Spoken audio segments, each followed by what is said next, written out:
Assalamualaikum warahmatullahi wabarakatuh. Saya Aulia Bella Marinda dari kelompok 9 Sejarah Kebudayaan ingin menjelaskan tentang kebudayaan zaman kolonial Belanda di Nusantara. Adapun poin yang akan saya jelaskan yaitu kapan Belanda masuk ke Indonesia dan bagaimana kebudayaan zaman kolonial Belanda di Nusantara. Kebudayaan dapat diartikan sebagai hal-hal yang bersangkutan dengan budi dan akal. Ada juga yang berpendapat sebagai suatu perkembangan dari majunya budidaya yang artinya daya dari budi ataupun kekuatan dari akal-akal. Nah, Belanda pertama kali datang ke Nusantara dan mulai menjajah Indonesia yaitu di Banten pada tahun 1596 sampai 1942. Jadi Indonesia dijajah Belanda selama lebih dan kurang yaitu 350 tahun. Tujuannya yaitu dalam pencarian rempah-rempah dan menemukan wilayah asal penghasil rempah-rempah tersebut. Menurut Kejadiringrat, istilah universal menunjukkan bahwa unsur-unsur kebudayaan itu bersifat universal ditemukan dalam kebudayaan semua bangsa yang tersebar di berbagai penjuru dunia. Ketujuh unsur kebudayaan tersebut adalah 1. Bahasa, 2. Sistem pengetahuan dan 3. Sistem sosial, 4. Sistem peralatan hidup dan teknologi, dan 5. Sistem ekonomi, 6. Religi, 7. Kesenian.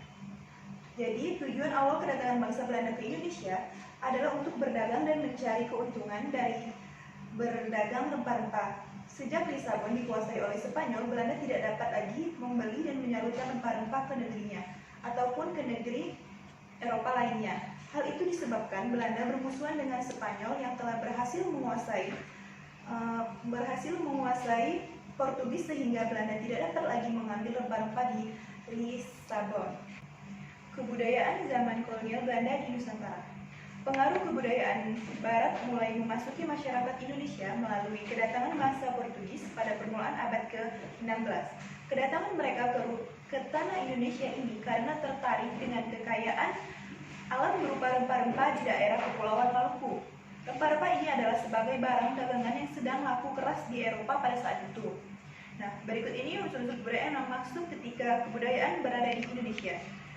1. Bahasa dalam penggunaan. Baik lisan maupun tertulis terjadi bahasa campuran, misal bahasa Jawa, Melayu, dan Belanda sehingga timbul bahasa baru. Yang kedua, peralatan dan perlengkapan hidup manusia, misalnya pakaian, rumah, senjata, alat transportasi dan alat produksi, dan lain-lain. Yang ketiga yaitu mata pencarian. Mata pencarian hidup dan sistem ekonomi, adanya jenis pekerjaan baru, misal prajurit, sewaan, tenaga administrasi, pemerintahan Belanda, tenaga kasar, perkebunan, dan lain-lain. Timbul makanan jenis baru, misalnya nasi goreng, bistik, dan lain-lain. Kemudian yang keempat yaitu sistem kemasyarakatan, misalnya organisasi politik, sistem kekerabatan, sistem hukum, sistem perkawinan, dan sistem pendidikan, dan lain-lain. Yang kelima yaitu kesenian, meliputi seni rupa, misalnya itu lukisan, seni sastra dan pertunjukan, misalnya komedi, stambul, seni suara, dan sebagainya. Yang keenam itu ilmu pengetahuan, timbulnya pembudidayaan alam, misal perkebunan kopi, teh, dan adanya hasil penelitian tentang flora dan fauna oleh orang-orang Belanda atau Eropa. Dan ke abad ke-7 religi, yaitu bangunan. Hadirnya orang Belanda di Jawa, Indonesia, yang kemudian menjadi penguasa telah banyak mempengaruhi segi-segi kehidupan masyarakat pribumi, termasuk segi kebudayaan. Besar hasil-hasilnya. 7 unsur universal budaya menimbulkan budaya baru yang didukung sekelompok masyarakat penghuni kepulauan Indonesia, khususnya keluarga keturunan Eropa, Belanda, dan pribumi. Percampuran gaya hidup Belanda dengan gaya hidup pribumi, khususnya Jawa ini, disebut sebagai gaya hidup Indis. Percampuran budaya Eropa, Belanda dengan budaya lokal yang meliputi seluruh aspek 7 unsur universal budaya. Sampai saat ini masih ada dan masih diterapkan di Indonesia. Berikut beberapa contoh pengaruh yang dibawa oleh bangsa Eropa yang dapat dilihat dari beberapa segi. Di antaranya dapat dilihat dari segi bangunan, yaitu di Gedung Badan Pertahanan Nasional. Gedung ini adalah Gedung Badan Pertahanan Nasional yang sekarang BPN, yaitu Badan Pertahanan Nasional, di Jalan Tunjungan. Dulu gedung ini adalah milik sebuah perkumpulan Belanda yang menanamkan dirinya ke Frenchfield. Selain itu, bangunan-bangunan ini merupakan selain gedung Badan Pertahanan Nasional tadi, ada lagi bangunan-bangunan yang lainnya, yaitu Keraton ke-10 Cirebon, Keraton Kanoman, dan Gedung Mosmon di London, Sumatera. Yang kedua yaitu rumah. Ciri yang menonjol dari rumah-rumah Belanda di Batavia yang kemudian berlanjut hingga sekarang adalah adanya telunduk slot yang lebar di depan rumah. Telunda yang luas tersebut bukan sekedar sebagai bagian dari sebuah bangunan rumah, tetapi juga mempunyai arti keagungan khusus, yaitu untuk hubungan antara tetangga yang pada masa dahulu mempunyai arti sosial penting. Selain itu, peninggalan budaya Belanda yang masih ada dan membudaya adalah rumah tinggi. Seperti yang diketahui, orang-orang Belanda kebanyakan tinggal di sentra-sentra kegiatan ekonomi di mana tanah dan material bangunan itu cukup mahal. Sebab itu banyak orang Belanda yang mengkonstruksi ruko atau rumah sekaligus toko. Dan selain itu ada permukiman warga. Selain bangunan, orang Eropa yang pernah menjajah Indonesia juga mendirikan semacam pemukiman. Ini misalnya Tugu di Jakarta Utara itu, di mana orang Portugis dan turunannya itu menggabungkan diri. Juga di Depok, Jawa Barat, di mana orang Belanda beranak pinak, kendati kini sudah menipis jumlahnya. Dan wilayah tersebut dikenal beberapa budaya, semisal musik keroncong, tugu sebagai bentuk seni musik Portugis. Kemudian yaitu bahasa atau kosakata. Beberapa kosakata Indonesia diambil dari bahasa Portugis. Contohnya kosakata ini misalnya biola, yang awalnya itu viola, meja yang dari awalnya itu mesa, mentega awalnya itu mantaiga. Jadi satu unsur budaya campuran yang tidak kalah pentingnya adalah bahasa. Hasil percampuran antara bahasa Belanda dan bahasa-bahasa Hindia Belanda antara lain yaitu dari percampuran antara Melayu, Jawa, Betawi, dan Sunda. Kemudian yaitu kesenian. Nah, di kesenian ini adanya lukisan. Pelukis-pelukis Belanda itu waktu itu mewujudkan karya lukisannya secara alami. Sebagaimana halnya apa yang mereka lihat tanpa sedikit pun mengerjakan pengaruh-pengaruh dari jiwanya.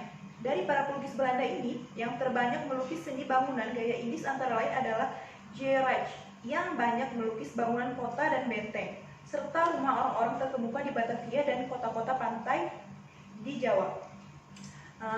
Kesenian selain lukisan ada lagi yaitu film dan tari. Pada seni musik, ciri Indis dengan musik brass band dari Eropa terlihat kuat dalam tanjidor, yang sekarang sudah semakin pudar. Unsur nada musiknya Cina terdengar dalam gambang kromo. Paduan kedua unsur luar ini terwakili dalam musik keroncong. Bentuk tarian irama musik dengan gerakan tari dalam teater melahirkan ciri Indis yang dikenal dengan komedi Istanbul. Dalam bentuk musik ini itu sendiri, yaitu dalam hal ini orkes keroncong melahirkan apa yang dinamakan lagu Istanbul. Dalam bidang seni film, di Bandung pada tahun 1928 muncul film pertama, yaitu film itu mengambil mitologi Sunda berjudul Loeteng Kasarung atau bisa disebut dengan Lutung Kasarung, produksi Jawa Film Company, milik gabungan seorang Belanda yaitu Heu Waldorf dengan seorang Jerman, Kruger. Ada lagi seni patung dan lukisan banyak yang mengalami perpaduan dua kebudayaan, Eropa dan Indonesia. Misalnya saja lukisan atau patung Bunda Maria dan Yesus yang dilukis sebagai perempuan pribumi lengkap dengan kebaya dan kain. Kemudian yaitu pendidikan. Nah, di pendidikan ini adanya Kartini School. Pada tahun 1870, pemerintahan Belanda mengalami krisis ekonomi yang mengakibatkan pendidikan cenderung dibiayai oleh pihak swasta, mulai dari perencanaan konsep pembangunan, gedung, hingga sistem kurikulum yang mengadopsi sekolah Eropa. Kondisi ini berlaku bagi seluruh sekolah di Hindia Belanda, termasuk sekolah wanita pribumi Pratama di Jawa dengan sebutan Kartini School. Sekolah ini dibangun oleh kaum humanisme Belanda atau naungan sebuah nama Onder de Hout van Nam. Sebelum kaum humanis Belanda mendirikan sekolah bagi perempuan pribumi, Kartini telah berusaha memulai untuk membuka sebuah kursus yang didirikan dengan maksud para wanita pribumi dapat belajar membaca tentang Al-Quran sebagai pedoman kitab suci umat Islam. Selain itu, ilmu pendidikan yang dipublikasikan kepada para muridnya yaitu pengetahuan tentang menulis dan membaca aksara Jawa, keterampilan membatik dan menganyam hingga bernyanyi. Kemudian pakaian. Pada abad akhir ke-19, di antara berbagai jenis pakaian yang disarankan ada beberapa jenis yang merupakan pakaian khas Hindia Belanda, seperti kebaya, yang terbuat dari kain katun dan celana katun bermotif batik untuk tidur. Kemudian bahkan ini beberapa kota besar di Jawa itu disarankan pada para turis perempuan yang belum menikah untuk mengenakan kain sarung dan kabaja. Jadi kesimpulannya, kebudayaan asing itu memberikan pengaruh dalam kehidupan bangsa Indonesia dan khususnya memberikan pengaruh pada pembentukan kebudayaan Indonesia yang disebabkan oleh beberapa faktor antara lain faktor ekonomi khususnya perdagangan, faktor politik, faktor sosial, dan globalisasi. Kemudian budaya luar yang masuk melalui kekerasan biasanya berdampak terhadap tataan sosial masyarakat sebagai contoh budaya kolonisme Belanda. Nah, sejak awal abad tahun ke-20 itu sangat terasa pengaruh kebudayaan Barat itu dalam kehidupan bangsa Indonesia, khususnya di bidang ilmu pengetahuan dan teknologi modern. Berbagai teknologi yang diterapkan termasuk sistem pendidikan yang digunakan banyak yang berasal dari Barat. Sementara itu, dalam kehidupan kebudayaan seperti dalam seni bangunan, seni lukisan, seni ukir, dan seni musik, terasa pula ada pengaruhnya dari kebudayaan Barat. Kebudayaan Indis telah menghasilkan pengaruh negatif dan positif dalam kebudayaan Indonesia pada masa itu. Pengaruh negatif yaitu dengan menampilkan adanya bangunan mewah yang membedakan dengan masyarakat biasa dengan perbudakan, dan pengaruh positifnya yaitu dengan adanya budaya disiplin dan menjaga kebersihan.